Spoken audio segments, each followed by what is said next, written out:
उमा महेश्वराय नमः। हमारे चैनल पर आप सभी दोस्तों का हार्दिक स्वागत है। सावन माह महात्म्य 23वां अध्याय।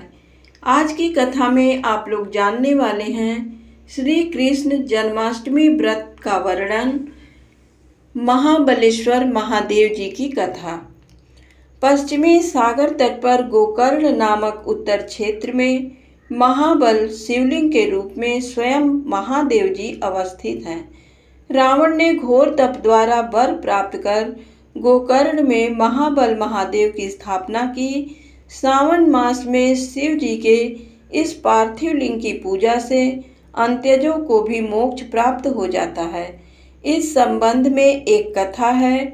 सौमनी नामक ब्राह्मण कन्या के विवाह के कुछ वर्षों के उपरांत जब पति चल बसा तो कुछ समय उसने सदाचार और नियम का जीवन जिया, परंतु वह पुनः काम पीड़ित होकर व्यभिचारिणी बन गई। उसके इस दुराचरण पर घर वालों ने उसे घर से निकाल दिया। भटकती हुई सौमनी को एक शूद्र ने अपना लिया। शूद्र की पत्नी बनकर सौमनी मांसाहार और मद्यपान करने लगी। एक दिन तो उसने बछड़े को मारकर उसका ही मांस खा लिया। उसके मरने पर यमराज ने उसे नरकवास से निवृत्त कर चांडाल के घर अंधी बालिका के रूप में जन्म दिया। सभी सुखों से वंचित वह अंधी बालिका कुष्ठ रोग का शिकार हो गई। इसी प्रकार उसका जीवन नरकमय हो गया। एक बार गोकर्ण की यात्रा को जाते शिव भक्तों के पीछे वह भिक्षा के प्रलोभन में चल पड़ी। किसी ने उसकी हथेली पर बिल्व मंजरी रखी तो भिक्षुका ने उसे अभक्ष्य समझकर दूर फेंक दिया। संयोग की बात है कि उसके हाथ से छूटी बिल्व मंजरी रात्रि में किसी शिवलिंग के मस्तक पर जा पड़ी। इधर सोमवार का व्रत था और उस रात्रि को कुछ न मिलने से ही संयोगवश उसका निराहार व्रत हो गया और साथ ही रात्रि जागरण भी हो गया। प्रातःकाल घर लौटने पर क्षुधातुर वह गिर पड़ी और मृत्यु को प्राप्त हो गई।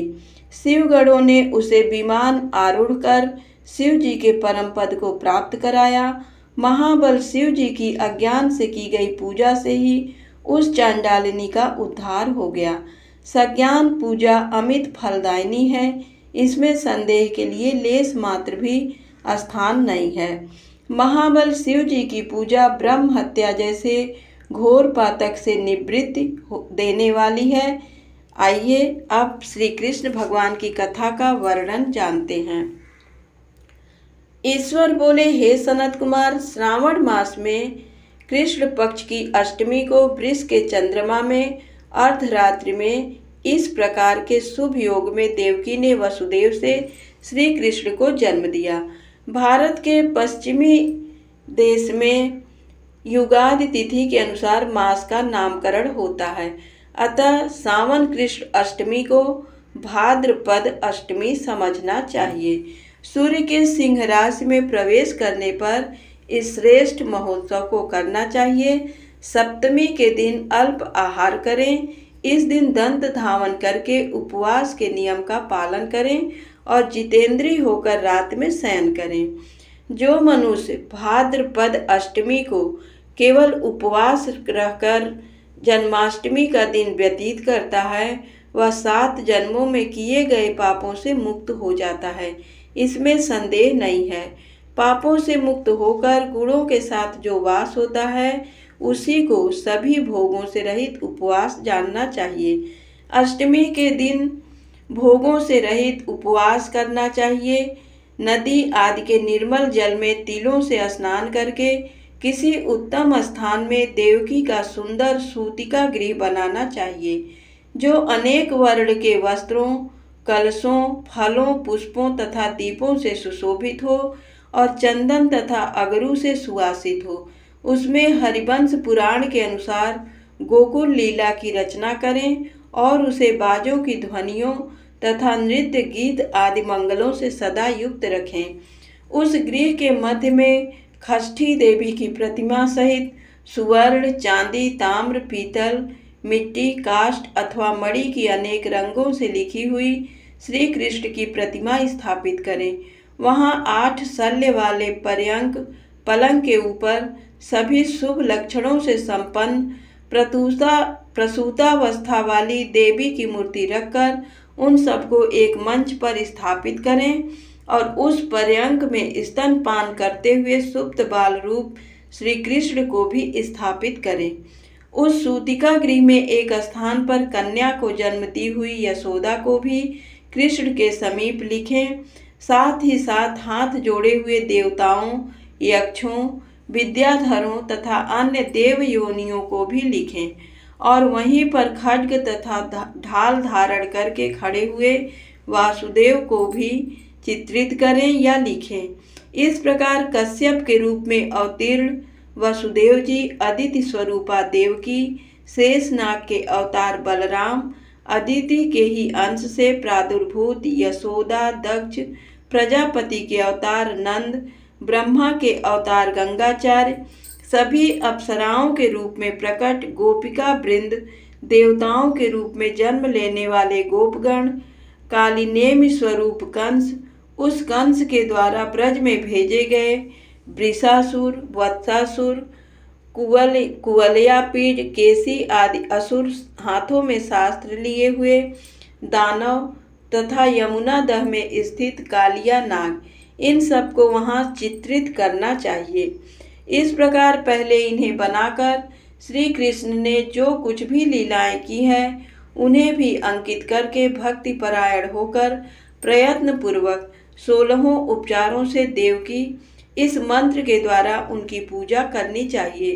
वेणु तथा बीड़ा की ध्वनि के द्वारा गान करते हुए प्रधान किन्नरों से निरंतर जिनकी स्तुति की जाती है, हाथों में भृंगार, दर्पण, दुर्वा, दधि कलश लिए हुए किन्नर जिनकी सेवा कर रहे हैं, जो सैया के ऊपर सुंदर आसन पर भली भांति विराजमान है, जो अत्यंत प्रसन्न मुखमंडल वाली हैं तथा पुत्र से शोभायमान है, वे देवताओं की माता तथा विजय सुत सुता देवी देवकी अपने पति वासुदेव सहित सुशोभित हो रही हैं। उसके बाद विधि जानने वाले मनुष्य को चाहिए कि आदि में प्रणव तथा अंत में नमः से युक्त करके अलग अलग सभी के नामों का उच्चारण करके सभी पापों से मुक्ति के लिए देवकी, वसुदेव, वासुदेव, बलदेव, नंद तथा यशोदा की पृथक पृथक पूजा करनी चाहिए। उसके बाद चंद्रमा के उदय होने पर श्री हरि का स्मरण करते हुए चंद्रमा को अर्घ्य प्रदान करें। इस प्रकार कहना चाहिए, हे क्षीर सागर से प्रादुर्भूत, हे अत्रि गोत्र में उत्पन्न आपको नमस्कार है। हे रोहिणी कांत, मेरे इस अर्घ्य को आप स्वीकार कीजिए। देवकी के साथ वासुदेव, नंद के साथ यशोदा, रोहिणी के साथ चंद्रमा और श्री कृष्ण के साथ बलराम की विधिवत पूजा करके मनुष्य कौन सी परम दुर्लभ वस्तु को नहीं प्राप्त कर सकता। कृष्ण जन्माष्टमी का व्रत 1 करोड़ एकादशी व्रत के समान होता है। इस प्रकार से उस रात पूजन करके प्रातः नवमी तिथि को भगवती का जन्म महोत्सव वैसे ही मनाना चाहिए जैसे श्री कृष्ण का हुआ था। उसके बाद भक्ति पूर्वक ब्राह्मणों को भोजन कराना चाहिए और उन्हें जो जो अभिष्ट हो गौ, धन आदि प्रदान करना चाहिए। उस समय ये कहना चाहिए, श्री कृष्ण मेरे ऊपर प्रसन्न हो, गौ तथा ब्राह्मण का हित करने वाले आप वासुदेव को नमस्कार है, शांति हो, कल्याण हो, ऐसा कहकर उनका विसर्जन कर देना चाहिए। उसके बाद मौन होकर बंधु बांधवों के साथ भोजन करना चाहिए। इस प्रकार जो प्रत्येक वर्ष विधान पूर्वक कृष्ण तथा भगवती का जन्म महोत्सव मनाता है वह यथोक्त फल प्राप्त करता है। उसे पुत्र, संतान, आरोग्य तथा अतुल सौभाग्य प्राप्त होता है। वह इस लोक में धार्मिक बुद्धि वाला होकर मृत्यु के बाद वैकुंठ लोक को जाता है। हे सनत कुमार, अब इसके उद्यापन का वर्णन करूंगा। इसे किसी पूरे दिन में विधि पूर्वक करें। एक दिन पूर्व एक बार भोजन करें और रात में हृदय में विष्णु जी का स्मरण करते हुए शयन करें। इसके बाद प्रातः काल संध्या आदि कृत्य संपन्न करके ब्राह्मणों स्वस्ति वाचन कराएं और आचार्य का वरण करके ऋत्विजों की पूजा करें। इसके बाद वित्त साठ्य से रहित होकर एक पल अथवा उसके आधे अथवा उसके भी आधे पल सुवर्ण की प्रतिमा बनवानी चाहिए और इसके बाद रचित मंडप में मंडल के भीतर ब्रह्मा आदि देवताओं की स्थापना करें। इसके बाद वहां तांबे अथवा मिट्टी का एक घट स्थापित करें और उसके ऊपर चांदी या बांस का एक पात्र रखें। उसमें गोविंद की प्रतिमा रखकर वस्त्र से आच्छादित करके व्यक्ति 16 उपचारों से वैदिक तथा तांत्रिक मंत्रों के द्वारा विधिवत पूजन करे। इसके बाद शंख में पुष्प, फल, चंदन तथा नारिकेल फल सहित शुद्ध जल लेकर पृथ्वी पर घुटने टेक कर ये कहते हुए देवकी सहित भगवान श्री कृष्ण को अर्घ्य प्रदान करें। कंस के वध के लिए, पृथ्वी का भार उतारने के लिए, कौरवों के विनाश के लिए तथा दैत्यों के संहार के लिए आपने अवतार लिया है। हे हरे, मेरे द्वारा प्रदत्त इस अर्घ्य को आप देवकी सहित ग्रहण करें। इसके बाद बुद्धिमान को चाहिए कि चंद्रमा को पूर्वोक्त विधि से अर्घ्य प्रदान करें। पुनः भगवान से प्रार्थना करें, हे जगन्नाथ, हे देवकी पुत्र, हे प्रभो, हे वसुदेव पुत्र, हे अनंत, आपको नमस्कार है। भव सागर से मेरी रक्षा कीजिए। इस प्रकार देवेश्वर से प्रार्थना करके रात्रि में जागरण करना चाहिए। पुनः प्रातःकाल शुद्ध जल में स्नान करके जनार्दन का पूजन खीर, तिल और घृत से मूल मंत्र के द्वारा भक्ति पूर्वक 108 आहुति देकर पुरुष सूक्त से हवन करें और पुनः इंद्र विष्णुवी चक्र में इस मंत्र से केवल घृत की आहुतियाँ देनी चाहिए। पुनः पूर्णाहुति देकर तथा होम से संपन्न करने के अनंतर आभूषण तथा वस्त्र आदि से आचार्य की पूजा करनी चाहिए। उसके बाद व्रत की संपूर्णता के लिए दूध देने वाली सरल स्वभाव वाली बछड़े से युक्त उत्तम लक्षणों से संपन्न सोने की सींग, चांदी के खुर, कांस की दोहनी, मोती की पूंछ, ताम्र की पीठ तथा सोने के घंटे से अलंकृत की हुई एक कपिला गौ को वस्त्र से आच्छादित करके दक्षिणा सहित दान करना चाहिए। इस प्रकार दान करने से व्रत संपूर्णता को प्राप्त होता है। कपिला गौ के अभाव में अन्य गौ भी दी जा सकती है।